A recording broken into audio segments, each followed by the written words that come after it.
এদিকে দীর্ঘ 18 মাস পর সন্ধ্যায় জাতির উদ্দেশ্যে ভাষণ দিয়েছে সাবেক প্রধানমন্ত্রী শেখ হাসিনা। কিয়ামত শুরু হচ্ছে ঢাকায়। 7 মার্চ ঘিরে কঠোর কর্মসূচির ঘোষণা দিয়েছে শেখ হাসিনা।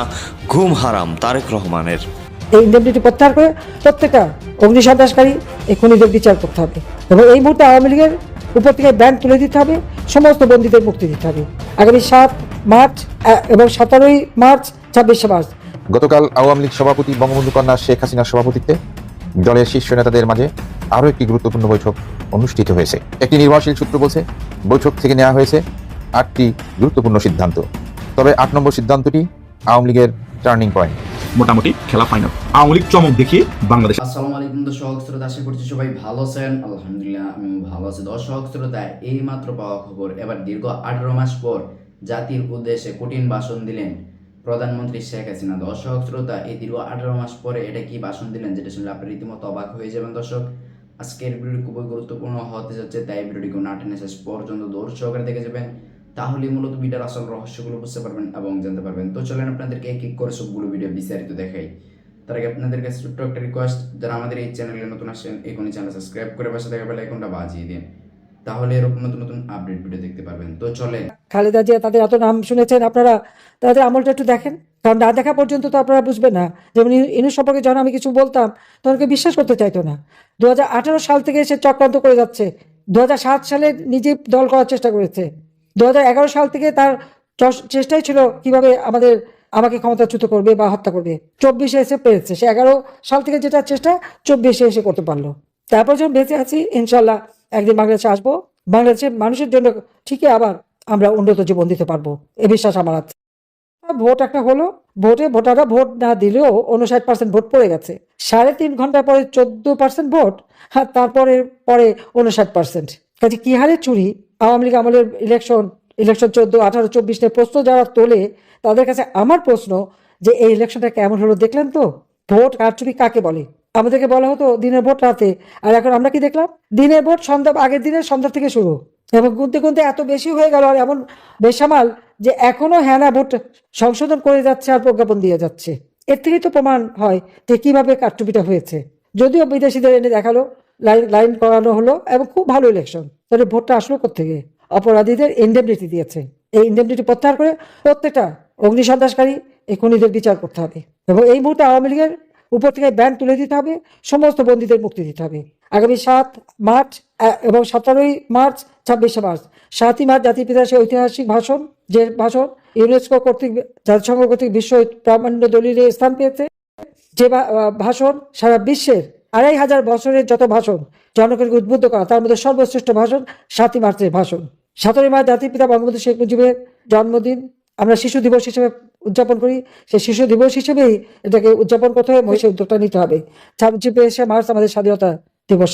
26 মার্চ জাতির পিতা বঙ্গবন্ধু শেখ মুজিবুর রহমান স্বাধীনতার ঘোষণা দেন, তারপরেই তাকে গ্রেপ্তার করে এবং পাকিস্তানে বন্দী করে নিয়ে যায়, রাষ্ট্রদ্রোহের মামলা দেয়, এমনকি ফাঁসির আদেশ দিয়েছিল। কিন্তু এর মধ্যে পাকিস্তানি হানাদার বাহিনী আমাদের মুক্তি বাহিনী এবং মিত্র বাহিনী, ভারতীয় বাহিনীর কাছে সারেন্ডার করে। জাতির পিতা মুক্তি পান, ফিরে আসেন দেশে। 26 মার্চ আমরা যথাযোগ্য মর্যাদার সাথে উদযাপন করব। যে যারা নির্যাতিতা, প্রত্যেকে ওই যে সেই যেইভাবে নির্যাতন করেছে তার একটা মামলা তার বিরুদ্ধে করতেই হবে। সবাই একটা মামলা দায়ের করবেন। মামলা যদি না নেয়, থানা যদি না নেয়, সেটাও একটা সংবাদ হবে। আর অনলাইনে আপনারা দিতে পারেন বা কোর্টে মামলা করতে পারেন অথবা রেজিস্ট্রি করে করতে পারেন। যেভাবে হোক একটা মামলা করে কাগজটা হাতে রাখবেন।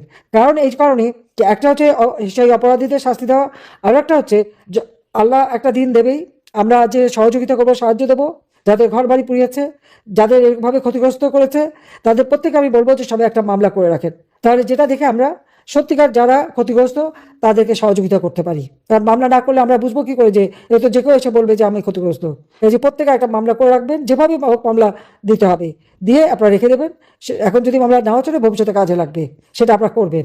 হ্যাঁ, বাংলাদেশের ইতিহাসে সেই 91 সাল থেকে খালেদা জিয়া প্রধানমন্ত্রী ছিলেন, তারপরে আমি প্রায় 20 বছর 7 মাস আমি প্রধানমন্ত্রী ছিলাম। এত বছর পরে, 35 বছর পরে আমাদের পুরুষ প্রধানমন্ত্রী এসেছে। আমরা দেখি কেমন দেশ চালায়। একজন এসেছিল শান্তির কথা বলে সারা বিশ্বের সামাজিক ব্যবসার নামে, দারিদ্রকে নাকি ইউনূস বলেছিল মিউজিয়ামে পাঠাবে। আমি যেখানে দারিদ্র্যের হার 18% নামিয়ে এনেছিলাম, হত দরিদ্রের হার 5% নামিয়েছিলাম, ক্ষমতায় এসে তা এখন 30-40% আবার দারিদ্র্যের হার বাড়িয়ে দিয়েছে। 5 কোটি মানুষকে আমি নিম্নবিত্ত থেকে মধ্যবিত্ত তুলে এনেছিলাম। ইউনূস সাহেব 6 কোটি মানুষকে দরিদ্র সীমার নিচে নিয়ে গেছেন। এখন মিউজিয়ামে কে যাবে? তার ওই কথার উপলক্ষে তো ইউনূসকে মিউজিয়ামে পাঠাতে হবে মনে হচ্ছে। তার বিচার একদিন হবে, এবং বিশেষ করে নারী নির্যাতনের জন্য ওর বিচার হতে হবে।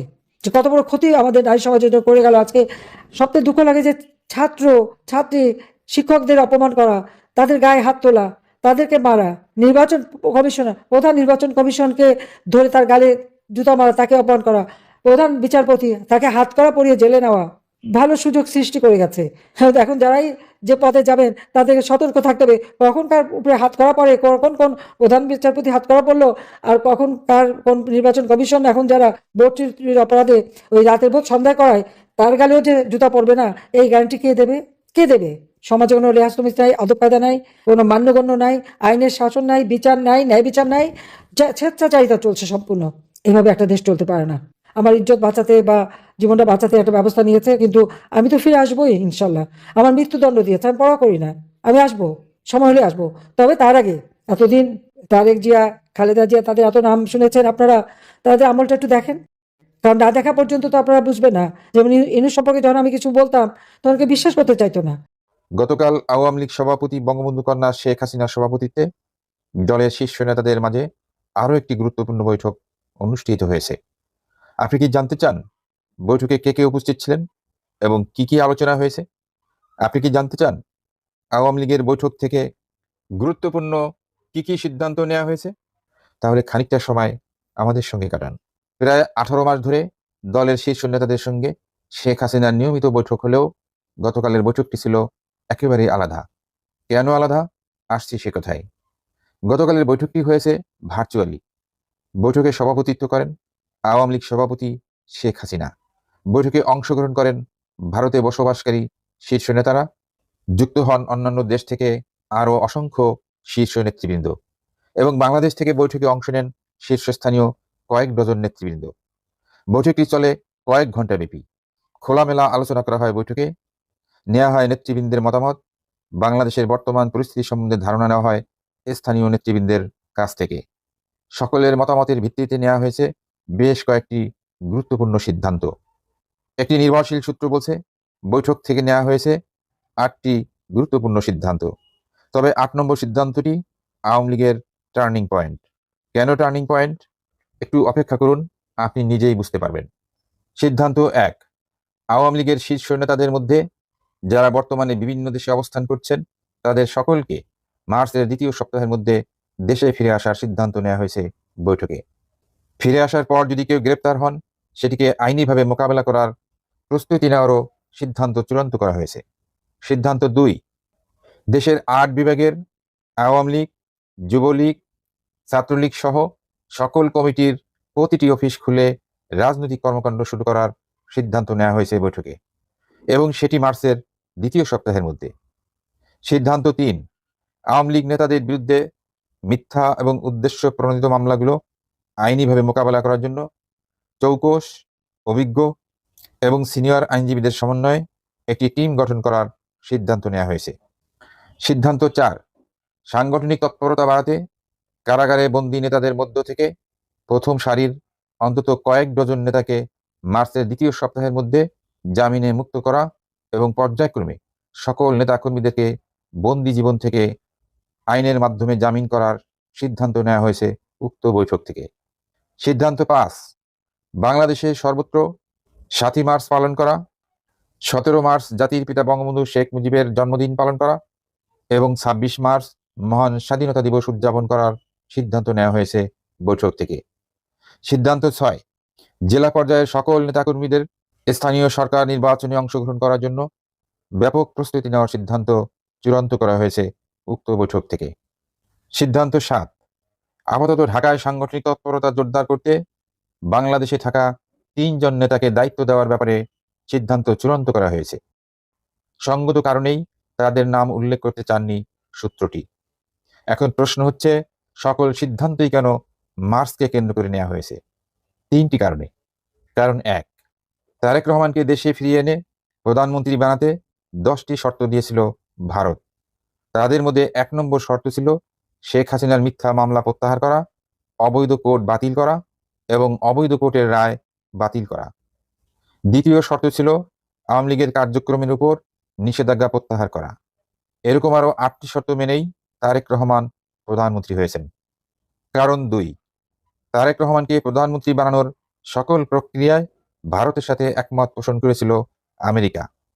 তাই উক্ত শর্তগুলোর খোঁজ খবর নিতে আগামী 3 মার্চ ঢাকায় আসছেন যুক্তরাষ্ট্রের সহকারী পররাষ্ট্রমন্ত্রী পল কাপুর, যিনি গত সপ্তাহে শেখ হাসিনার সঙ্গেও ঘণ্টাব্যাপী বৈঠক করেছেন। কারণ 3, 12 মার্চ সংসদের প্রথম অধিবেশন শুরু এবং সেখানে কি সিদ্ধান্ত নেন তারেক রহমান এবং জামায়াতের ভূমিকাই বা কি, সেটিকে নিবিড়ভাবে পর্যবেক্ষণ করবে আওয়ামী লীগ। অন্যদিকে তারেক সরকারের পররাষ্ট্রমন্ত্রী ডক্টর খলিলুর রহমান ভারতের বিশেষ আমন্ত্রণে আজ তিনি দিল্লি যাচ্ছেন। সূত্র বলছে শেখ হাসিনা কিংবা ভারত মার্চের মধ্যেই তারেক রহমানকে সকল শর্ত পূরণ করতে নোটিশ প্রদান করবে পররাষ্ট্রমন্ত্রী ডক্টর খলিলুর রহমানের মাধ্যমে এবং শর্তগুলোর আপডেট জানতে চাওয়া হবে খলিলের কাছে। সিদ্ধান্ত 8 নম্বর সিদ্ধান্তটি হচ্ছে আওয়ামী লীগের বৈঠকের সবচেয়ে গুরুত্বপূর্ণ সিদ্ধান্ত এবং এটি হচ্ছে আওয়ামী লীগের টার্নিং পয়েন্ট। 7ই মার্চ কিংবা 17 মার্চ কিংবা 26 মার্চ পালন করতে আওয়ামী লীগকে যদি বাধা প্রদান করা হয় তাহলে কঠোর আন্দোলনের কর্মসূচি ঘোষণা করার সিদ্ধান্ত নেওয়া হয়েছে বৈঠক থেকে। আর যদি বাধা প্রদান না করে তাহলে এখান থেকেই শুরু হবে আওয়ামী লীগের রাজনৈতিক কার্যক্রম। কাজেই এটি আওয়ামী লীগের জন্য টার্নিং পয়েন্ট। গতকাল শনিবার যমুনা থেকে বিদায় নিয়েছেন প্রধান উপদেষ্টা ডক্টর মোহাম্মদ ইউনূস। তার বিদায়ের আগে তারেক রহমানের কাছ থেকে একটি প্রতিনিধি দল, খুব হাই প্রোফাইল একটি প্রতিনিধি দল তার সাথে দেখা করেছে। সেই প্রতিনিধি দলে ছিলেন তারেক রহমানের মুখ্য সচিব, তারেক রহমানের সামরিক সচিব এবং তারেক রহমানের বিশেষ সহকারী। কি কথা হয়েছে তাদের মধ্যে? এছাড়াও আপনারা জানেন যে গতকাল বিদ্যুৎ ও জ্বালানি বিষয়ক উপদেষ্টা ফয়জুল কবির খান তিনি তার সরকারি বাসভবন ছেড়ে একটি ভাড়ার বাড়িতে গিয়েছেন। পরশুদিন শুক্রবার এই উপলক্ষে তিনি তার সরকারি বাসভবনে একটি ইফতার পার্টির আয়োজন করেছিলেন। সেই ইফতার পার্টিতে একটি চমৎকার মুনাজাত করা হয়েছে।